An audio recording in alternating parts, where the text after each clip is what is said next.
Allô tout le monde! Donc, aujourd'hui, c'est le temps de vous parler de ma dernière capsule de ma mini-série au sujet du cannabis. On est rendu à la capsule numéro 4, donc il y en a 3 autres avant, si ça vous tente d'aller les voir. Je vais vous mettre les liens dans la barre d'infos en bas. Mais dans cette dernière capsule-là, j'expliquais justement c'est quoi exactement le cannabis, comment ça fonctionne, c'est quoi les lois, c'est quoi les bénéfices, les risques pour la santé. Donc, il y a vraiment plein d'informations à savoir. D'ailleurs, c'est vraiment important de le savoir, je pense, avant d'écouter ce que vous avez à voir aujourd'hui. Donc, allez voir ça, puis après ça, revenez ici. Et pour ceux que ça intéresse aussi, n'oubliez pas de partager la vidéo avec vos proches parce que je pense que ça va être vraiment une bonne idée d'en comprendre plus au sujet de cette petite plante-là qui est une drogue et qui est possiblement aussi risquée pour la santé dans certains cas. Donc, il faut comprendre avant de s'embarquer là-dedans. Aujourd'hui, j'ai prévu quelque chose qui va être un peu plus relié avec mon champ d'expertise. Comme je vous l'ai dit, les premières capsules, c'était un peu plus dans le champ médical, pharmacologie, mais là, aujourd'hui, c'est de la nutrition un peu plus pure parce que je vais parler des cravings, des munchies quand on consomme du cannabis. Je vais parler aussi de la digestion des molécules de cannabis quand on les mange de façon alimentaire à travers les edibles, ce qu'on appelle, donc les brownies, chocolat, blablabla. Je vais vous expliquer ça tout en détail. Il y a vraiment plein de choses à savoir. Et ensuite, je vais vous parler aussi des risques de ce genre de consommation-là. Donc, restez à l'affût. Mais pour commencer, j'ai fait un beau petit blitz juste pour vous rentrer un peu dans la matière, un peu plus de façon assez rapide pour que vous puissiez, si ça ne vous tente pas d'écouter le reste, mais au moins avoir certaines informations super importantes. Donc, au niveau des avantages de consommer le cannabis de façon alimentaire, bon, il n'y a aucune combustion, comme je vous ai dit. La combustion produit des toxines et ça, c'est pas bon pour notre organisme. Entre autres, ça va causer des risques de cancer, mais aussi des problématiques au niveau des poumons et au niveau du cœur. Selon les études que j'ai pu lire aussi, le high, donc la partie où on serait un peu plus justement affecté par la molécule de cannabis, serait plus calme et on serait plus relaxé que en le fumant. La consommation serait bien sûr plus discrète, plus pratique, c'est plus facile à transporter avec la forme alimentaire que la forme qu'on doit fumer. C'est assez évident, puis ça cause aussi des problèmes aux gens qui entourent notre consommation. Donc, si on fume dans un lieu public, par exemple, ça peut déranger les autres. Et pour finir, il y aurait quand même des effets sur les douleurs, les nausées, le poids, mais les études sont encore de petite portée, donc les effets sont quand même incertains. Il faut attendre d'avoir plus des grosses études pour confirmer tout ça. Et ensuite, il faut faire vraiment attention. Donc, ma petite partie risque va être plus détaillée à la fin de la capsule, mais je veux quand même vous parler de certains trucs. Donc, premièrement, le dosage est très difficile lorsque consommé de façon alimentaire et ça peut être affecté par la digestion et aussi le contenu de notre système digestif. Donc, c'est important à comprendre. Ensuite, les effets vont persister beaucoup plus longtemps et parfois jusqu'à 8 heures et même 24 heures dans certains cas. Donc, faire attention. Les mauvaises expériences sont aussi beaucoup plus fréquentes. Donc, on peut abuser facilement. Même les expérimenteurs, même les gens qui sont plus avancés, en fait, qui en ont déjà mangé avant, peuvent avoir des petits problèmes. Donc, on voyait au niveau des gens qui en consomment de façon assez fréquente dans des contextes de VIH, par exemple, il y en avait qui avaient encore des problèmes à savoir quelle quantité ils devaient manger en fonction de ce qu'ils avaient mangé au repas avant, puis tout ça. Donc, c'est plus difficile à contrôler. Et maintenant, juste pour terminer, une petite introduction, une statistique au sujet du cannabis alimentaire qui est dans la région du Colorado, donc un État des États-Unis où ils ont légalisé le cannabis depuis quand même quelques années. En 2014, il y avait 1,96 million d'unités de produits médicinaux comestibles infusés au cannabis et 2,85 millions d'unités de produits comestibles infusés au cannabis qui ont été vendus. Donc, c'est quand même une bonne quantité. Première vraie section maintenant, avec quoi on cuisine exactement? Premièrement, on peut prendre les fleurs ou les cocottes, donc c'est la partie que je vous ai dit là, qui est comme de la fleur, c'est ce qu'on utilise généralement. Ça va avoir une saveur qui va être plus prononcée si on cuisine directement avec ça. J'ai oublié de mentionner, là, mais en ce moment, je vais juste faire un petit rappel, c'est légal de cuisiner avec le cannabis à la maison, mais c'est pas légal d'acheter des produits qui sont infusés ou qui sont produits à partir du cannabis sur les tablettes de magasin. Ça fait que là, je vous parle un peu de ça, là, mais je veux vraiment pas que vous vous lancez dans des cuisines extrême là-dedans parce que les risques sont grands, c'est difficile de calculer les bonnes quantités qui sont dans les produits. Donc, il faut encore faire vraiment très attention puis peut-être même attendre que la science soit rendue plus avancée avant de se lancer. Mais là, comme je vous ai dit, on peut utiliser les cocottes de la plante entièrement, les broyer puis les mettre dans notre recette. Et ensuite, on peut faire des extractions. Il y en a plusieurs types. Je vais vous en présenter quelques-uns aujourd'hui. Le premier, c'est les teintures. Donc, on va venir extraire les molécules actives à partir d'un alcool. Donc, il faut faire attention au mélange parce que j'en avais parlé avant que, justement, l'alcool puis la caféine vont venir influencer les effets. Donc, donc de notre drogue. Donc, c'est peut-être un peu plus risqué de le faire comme ça. Ce mélange-là va pas être évaporé, contrairement à l'extraction qui se fait avec des solvants évaporés. Donc, ça, c'est fait, par exemple, avec des alcools à friction, donc à vraiment haut degré d'alcool. Des trucs qu'on consomme pas de façon récréative. Et on peut prendre aussi du butane ou du CO2. C'est généralement fait en laboratoire. Ensuite, les extractions avec des corps gras, c'est généralement ce qui est utilisé pour cuisiner ensuite. On peut le faire avec des huiles variées. Généralement, c'est avec l'huile de coconut. Les gens sont bien des fans de ça. Ceux qui consomment du cannabis vont souvent prendre l'huile de coconut ou le beurre. Mais on pourrait le faire avec n'importe quelle huile qui vous intéresse ou même avec de la margarine si ça vous tente. Là, vraiment, c'est selon le goût, je pense. Ensuite, il y a l'extraction qui est mécanique. Et là, on a deux types. Ben, il y en a vraiment plein d'autres, là, mais il y en a deux que je vais vous mentionner qui sont assez farfelus et assez étranges. Il y a le hashish marocain qui est fait avec des espèces de tambours. C'est vraiment bizarre. Je vais vous montrer les images. Ils vont recouvrir leur cannabis avec une espèce de toile en plastique et ils vont venir taper avec des bâtons pour pouvoir venir chercher justement les petites molécules, les trichomes que je vous avais montré dans la dernière capsule ou dans l'autre avant. Donc, c'est une petite partie où on va avoir des composés actifs là-dedans. Ils vont venir récupérer la petite poudre qui se forme en dessous et c'est ça qui va être un concentré, en fait, de molécules actives qu'ils vont pouvoir utiliser pour cuisiner et ou pour pouvoir consommer d'autres façons. C'est vraiment au choix. Puis, il y a aussi le rossin qui se trouve à être fait avec de la chaleur et de la pression. Donc, ça aussi, c'est quelque chose qui est de plus en plus à la mode. Ensuite, pour la deuxième partie, je voulais vous expliquer un petit peu plus qu'est-ce qu'on peut cuisiner à partir de ces molécules-là, donc à partir du cannabis ou du THC ou du CBD ou bref, des trucs que je vous ai parlé juste avant. Et en fait, il faut comprendre en général que les molécules actives vont être lipophiles, donc elles vont se dissoudre dans le gras, donc elles vont aimer le gras, puis elles vont être hydrophobes, ce qui veut dire qu'elles n'aimeront pas le liquide eau, donc de l'eau, donc des liquides qui sont par exemple du jus, de l'eau, des choses comme ça avec beaucoup de molécules d'eau. Bref, on va souvent utiliser les matières grasses pour cuisiner avec le cannabis. Et là, on a des exemples. Ça peut être des pâtisseries, des desserts, des boissons froides ou chaudes. J'ai vu des limonades, mais j'ai vu aussi des thés, des tisanes, des choses comme ça. Des sauces, j'en ai vu avec des ailes de poulet. C'est vraiment étrange, mais en tout cas, bref. Des bonbons, des chocolats, ça c'est quand même assez classique. Je pense que les gens ont tout entendu parler de ça. C'est souvent des extractions qui sont un peu différentes. Par exemple, ça va être celles qui sont faites en laboratoire et qui sont extraites avec des composés qui vont être évaporés, comme je vous ai dit. Fait que dans ce cas-là, il n'y aura pas de matière grasse. Ça va vraiment être la molécule de THC isolée.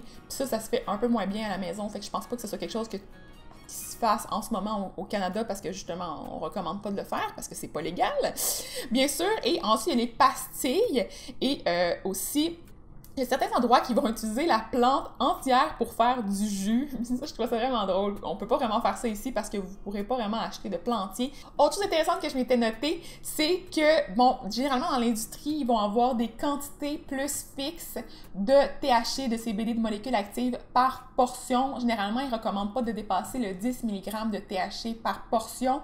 Par exemple, une palette de chocolat qui va contenir 10 portions va avoir 100 mg de THC pour la palette entière et 10 mg par morceau.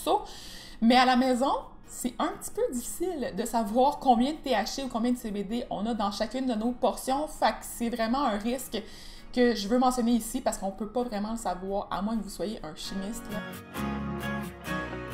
Partie numéro 3 maintenant, qui se trouve être les effets de la digestion sur l'absorption des molécules actives. En fait, ce qu'il faut comprendre, c'est qu'on va consommer notre cannabis, il va passer dans notre estomac et ensuite il va aller dans notre intestin. Et à ce moment-là, le THC, bon, il va avoir environ 6% des molécules à l'origine dans le produit qui vont se ramasser dans la circulation sanguine à partir de l'intestin. Donc, ils vont être absorbés dans le sang, ils vont passer par la veine porte, puis ils vont aller jusqu'au foie. À ce moment-là, ils vont être métabolisés. Pour être plus clair, quand le THC va arriver dans le foie, il va y avoir des enzymes hépatiques, donc des enzymes du foie, qui vont le transformer en un métabolite qui va être plus psychoactif, plus puissant, puis ensuite, ce métabolite-là va se rendre jusqu'à votre cerveau.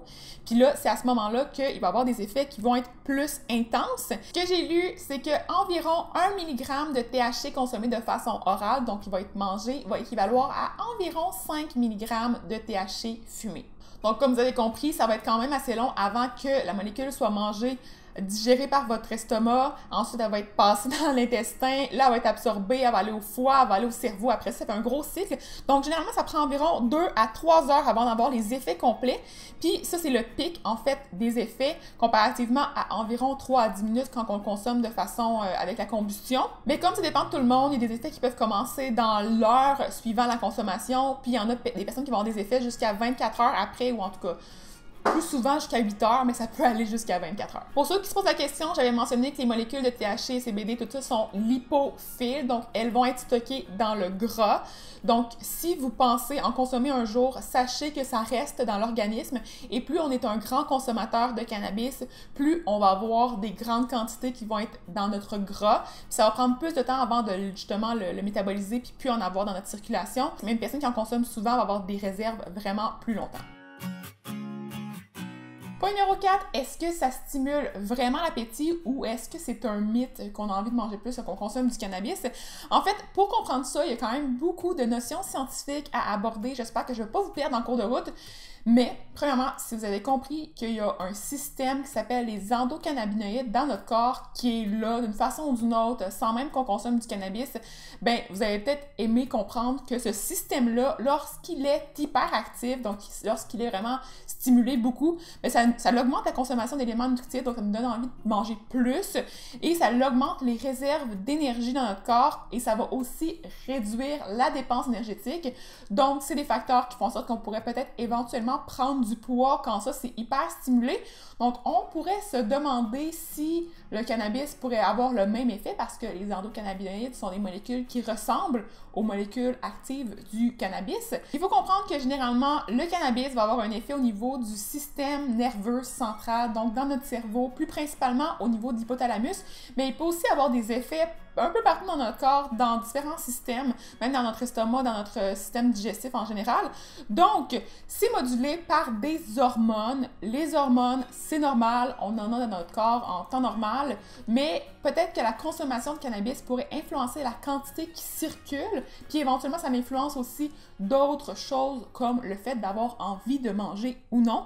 Donc, on aurait vu dans les études qu'il y aurait soit une diminution ou une augmentation de la quantité de leptine. La leptine, c'est une hormone qui va donner justement, qui va enlever en fait la faim, qui va être anorexigène, qui va faire de l'anorexie, donc comme quand on n'a pas faim parce que justement on a une problématique de santé mentale qui est l'anorexie. Donc normalement le rôle de la leptine, c'est d'être sécrétée quand on a mangé pour venir couper l'appétit, pour nous empêcher de trop manger. Par contre, avec le cannabis, il y aurait peut-être une influence de cette hormone-là, donc on ne sait pas encore dans quelle direction, mais normalement c'est justement qu'elle va moins nous couper l'appétit, elle va être moins active, donc elle va descendre en concentration circulante et ça va aussi aller influencer le circuit de la récompense. C'est un système dans notre cerveau qui est médié par des neurotransmetteurs. Là, je veux pas vous perdre, je vous ai sûrement perdu, je m'excuse, j'espère que non. Mais les neurotransmetteurs, c'est des molécules qui vont favoriser le plaisir ou des sensations comme ça, dont la dopamine, donc cuisine et dopamine, molécules de plaisir. Voilà pourquoi est-ce que mon nom existe de blog, si ça vous intriguait. Donc, ça va influencer justement la sécrétion de dopamine dans notre cerveau. Et voilà, je n'irai pas en détail sur ça l'augmente, descend, blablabla. C'est pas vraiment important, mais il faut savoir que la dopamine, même la sérotonine aussi, c'est des hormones, c'est des neurotransmetteurs en fait qui sont en jeu dans l'effet du cannabis sur la prise alimentaire, et les études sont encore de petite taille et généralement faites sur les souris et sur les rats, et comme je vous avais dit, c'est ce que j'ai fait dans mes projets de recherche au niveau du baccalauréat. Je travaille avec des souris, avec des rats pour ce domaine-là. Chez la population générale, on aurait noté qu'il y aurait une corrélation entre l'augmentation de la quantité de nourriture consommée, donc les données qui sont auto-reportées par les gens, c'est les gens qui vont venir mentionner qu'ils ont consommé telle quantité, donc c'est probablement pas nécessairement si fiable, mais on aurait noté que si la quantité de nourriture augmente, il n'y aurait pas de variation ou une réduction du poids corporel dans le contexte de prise de cannabis, et il y aurait aussi moins d'obésité. Donc les gens qui consomment du cannabis vont possiblement manger plus de calories, plus des gros repas, mais ils vont pas avoir un IMC ou un taux d'obésité plus élevé, ce qui est vraiment contre-intuitif. C'est vraiment curieux et ça pourrait peut-être vouloir dire que ces personnes-là vont être dans un état métabolique un peu différent des autres personnes. Fait qu'il y a beaucoup d'études qui sont à ce sujet-là pour voir si on pourrait pas aider les gens justement qui sont dans des contextes d'obésité à perdre du poids en lien avec les molécules de cannabis actives dans notre cerveau, mais c'est encore en recherche. Tous ces résultats-là vont venir d'études qu'on appelle épidémiologiques. J'en ai déjà parlé, mais c'est le genre d'étude qui a une plus faible validité scientifique, donc c'est un peu moins intéressant parce qu'on va venir justement voir s'il y a une corrélation entre différents paramètres de la population étudiée, alors qu'il n'y a pas nécessairement de causalité entre les facteurs. Ça veut dire qu'on va suivre notre population dans le temps, on va voir si, par exemple, quelqu'un qui fume du cannabis va avoir un poids plus élevé, mais ça ne veut pas dire que c'est parce qu'il fume du cannabis qu'il a un poids plus élevé. Il pourrait avoir d'autres facteurs confondants qu'on appelle. Par exemple, il pourrait avoir moins envie de manger parce qu'il est trop occupé à fumer du cannabis, ou il pourrait être justement dans un état de pauvreté, puis pas avoir d'argent pour acheter du cannabis. Fait qu'il y a vraiment plein d'autres facteurs qui rentrent en compte et c'est important de le comprendre. Au niveau de l'effet du cannabis sur les gens qui ont des troubles de santé, on a noté qu'il y avait une amélioration de l'appétit chez les gens qui avaient du VIH, cancer, démence et autres maladies qui sont associées normalement avec des pertes de masse musculaire, donc on appelle la cachexie. Ça permet aussi normalement d'augmenter la prise alimentaire de ces populations-là, mais ça augmente leur poids dans certains cas.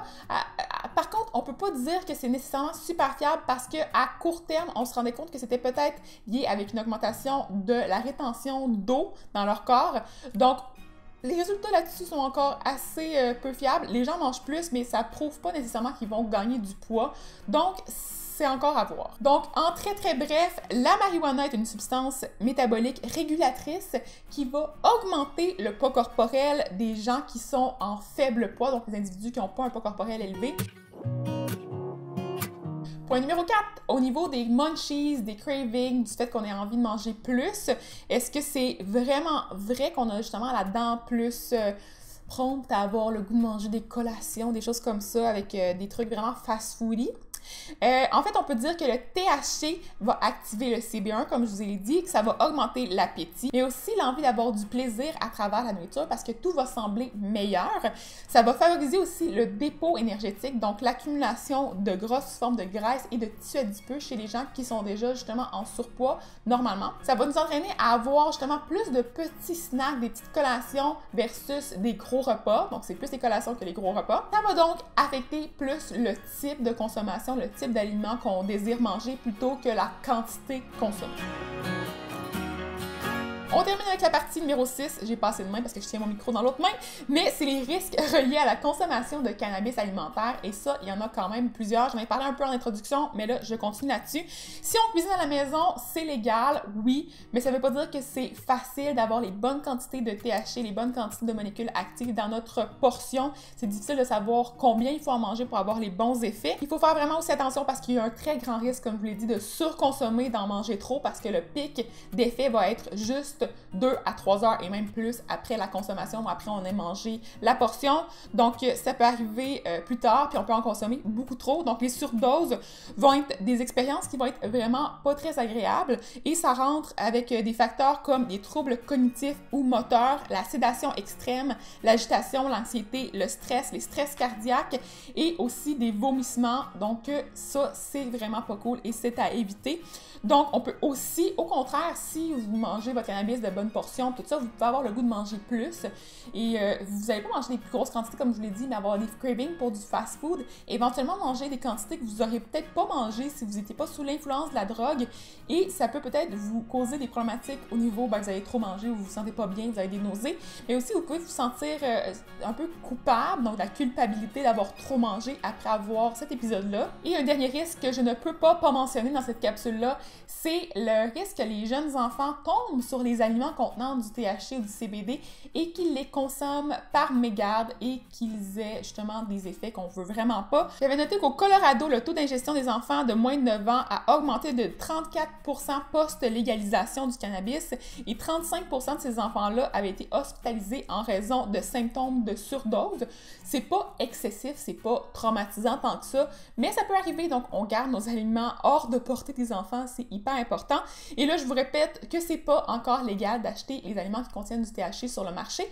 C'est légal d'en faire à la maison, mais je vous dis, c'est vraiment un très grand risque encore là au niveau de l'imprécision des quantités qui se trouvent dans les aliments. Donc, c'est pas mal tout pour le petit bout d'information finale que j'avais à vous partager au sujet du cannabis. Comme je l'ai mentionné déjà avant, je tiens à le rementionner que mon objectif, c'est pas de vous en parler pour que vous puissiez en consommer plus facilement, c'est vraiment de vous tenir au courant, que vous puissiez prendre vos propres décisions. Je fais pas de prise de position à travers la capsule, donc je vous dis pas d'en consommer, je vous dis pas que moi j'en consommerais, je vous dis pas rien de ça.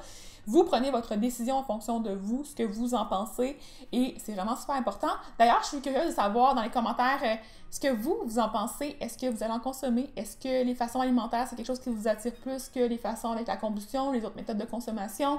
Y a-t-il d'autres choses que vous avez à apporter comme point, peut-être des expériences personnelles, des choses comme ça? Ça peut être le fun d'en parler dans les commentaires pour justement éviter les risques. Ça peut arriver, des problèmes en lien avec le cannabis, puis c'est super important de prendre toutes les mesures nécessaires pour éviter tout ça. Donc, voilà pour ça, pour cette série-là. J'ai une prochaine série aussi au sujet de l'épicerie, petit budget, donc manger avec pas beaucoup d'argent. Et ça s'en vient très bientôt sur ma chaîne. N'oubliez pas de vous abonner si vous ne voulez pas manquer ça. Vous pouvez aussi activer la cloche de notification et mettre un petit thumbs up à la vidéo pour me dire que vous avez apprécié le contenu que je vous partage. Et n'oubliez pas non plus de partager les informations avec vos proches si ça peut les intéresser. Et je vais vous laisser là-dessus. Fait que passez une belle journée. Bye!